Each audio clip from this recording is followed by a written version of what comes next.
PTI UNI ఉన్నాయి.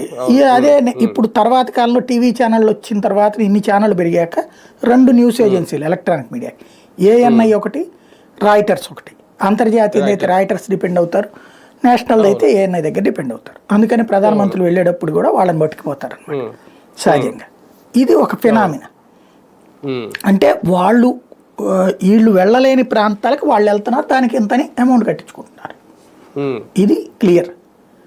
అయితే ఇది ఎక్కువగా ఫీల్ అవ్వాల్సింది కూడా ఏం లేదు, ఈయన కానీ ఎవడు పీకేది ఏమీ లేదు. ఇప్పుడు ఫేస్బుక్ వీళ్ళు ఏం చేశారు, ఫేస్బుక్ వాళ్ళు కొన్ని రాష్ట్రాల్లో కొన్ని దేశాల్లో కేసులు పడ్డాయి ఫేస్బుక్ మీద. ఏమనంటే మేము మా మీడియా అంటే టీవీలు కానీ పేపర్లు కానీ ఫేస్బుక్లో వాళ్ళ పేజీలు పెట్టుకున్నాయి, మా పేజీలు వాడుకుంటోంది ఫేస్బుక్, దానికి డబ్బులు ఇవ్వమన్నారు వాళ్ళు. కొన్ని దేశాలు చట్టాలు చేసినాయి, 100 కోట్లు అన్న 100 కోట్లని. దాంతో దేశవ్యాప్తంగా ఫేస్బుక్ ఏం చేసింది, అట్లా డబ్బులు వేయాలన్న చోటల్లా మేము మీది అలౌ చేయమని ఆపేసింది ప్రింట్ మీడియా, ఎలక్ట్రానిక్ మీడియా.